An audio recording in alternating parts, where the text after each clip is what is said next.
আসসালামু আলাইকুম। কেমন আছেন সবাই? আশা করছি সবাই ভালো আছেন। আলহামদুলিল্লাহ আমরা ভালো আছি।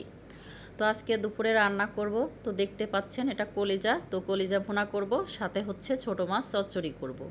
তো যাই হোক, মূল রান্নায় ফেরত আসি। তো রান্না করার জন্য সব কিছু গুছিয়ে রেডি করে নিয়েছি। তো ছোট মাছ হচ্ছে চচ্চড়ি করার জন্য পেঁয়াজ কুচি, সামান্য আলু কুচি, পাকা টমেটো কুচি, সাথে কাঁচামরিচ ফালি, আর নিয়েছি গুঁড়া মশলা। এখন দিয়ে দিচ্ছি পরিমাণ মতো তেল। তো সব উপকরণ একসঙ্গে হাত দিয়ে খুব ভালো করে মাখিয়ে নিচ্ছি। তো এই মাছটা চচ্চড়ি করার আগে এভাবে হাত দিয়ে মাখিয়ে নিলে খেতে বেশি মজা হয়। তো যাই হোক, অনেকটা সময় নিয়ে এটা হাত দিয়ে খুব ভালো করে মাখিয়ে নিচ্ছি। তো মাখানো শেষ হলে পরবর্তীতে এখানে মাছগুলা দিয়ে দিব।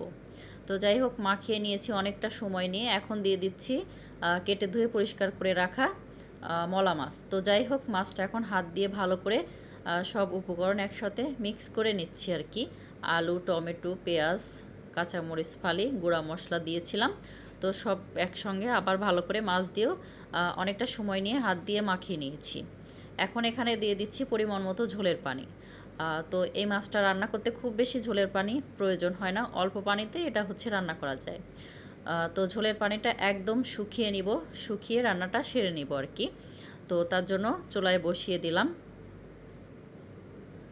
তো ভিডিওর এই পর্যায়ে এসে এখন পর্যন্ত যারা ভিডিওটি দেখছেন অথচ একটা লাইক দিতে ভুলে গিয়েছেন, প্লিজ একটা লাইক দিতে ভুলবেন না।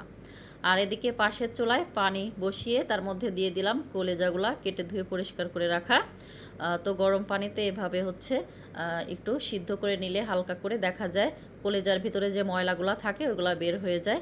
তো এভাবে রান্না করলে ভালো হয় আর কি। তো যাই হোক, আমি পানিটা ঝরিয়ে এখন হচ্ছে কলেজাটা ভুনা করে নিব। আর এদিকে হচ্ছে ছোট মাছের চচ্চড়ি করা হয়ে যাচ্ছে। আরও সামান্য কিছু ঝোল শুকিয়ে এটা হচ্ছে চুলার জালটা অফ করে দিব।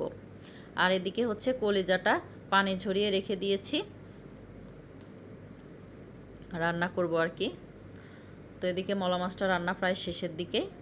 তো এখন হচ্ছে কলিজা ভুনা করার জন্য দিয়ে দিয়েছি গোটা কিছু মশলা, আর দিয়ে দিচ্ছি এখানে বাটা মশলা। তো সব ধরনের এখানে বাটা মশলা দিয়ে দিলাম।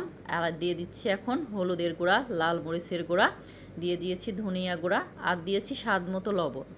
তো সব কিছু একসঙ্গে দিয়ে ভালো করে মশলাটা উপর দিয়ে তেল আসা পর্যন্ত ভালো করে কষিয়ে নিচ্ছি। তো উপর দিয়ে তেল এসে গেছে, এখন দিয়ে দিচ্ছি হালকা করে সিদ্ধ করে রাখা কলিজা। তো এখন মশলার সাথে খুব ভালো করে কষিয়ে নিতে হবে।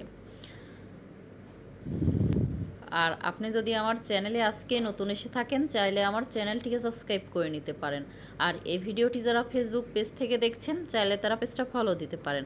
আপনি যদি অলরেডি সেই কাজটি করে থাকেন তো আপনাকে জানাই অসংখ্য ধন্যবাদ। তো আপনাদের সাথে কথা বলতে বলতে এদিকে হচ্ছে কলিজাটা কষিয়ে নিয়েছি। এখন দিয়ে দিচ্ছি পরিমাণ মতো ঝোলের পানি।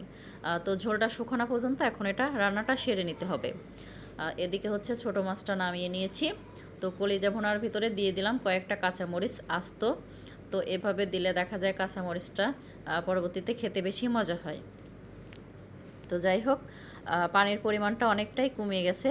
তো যাই হোক, রান্নাবান্না মোটামুটি শেষের দিকে আর কি। তো একটু ফাইনাল লুকটা দেখিয়ে দিচ্ছি। তো এখন চুলার জালটা অফ করে কলিজা ভুনাটা নামিয়ে নেব আর কি। তো চুলার জালটা অফ করে দিয়েছি। তো দেখে বুঝে নেবেন খুবই সুন্দর লোভনীয় একটা কালার এসেছে। তো গরম গরম ভাত, রুটি, পরোটা, তো সব কিছুর সঙ্গেই এভাবে কলিজা ভুনা করলে খাওয়া যায় আর কি, খেতে বেশি মজা হয় আর কি। তো যাই হোক, খাবার রান্না করা হয়ে গেছে, নামিয়ে নিয়েছি। তো টেবিলে সব খাবার গুছিয়ে নিয়েছি।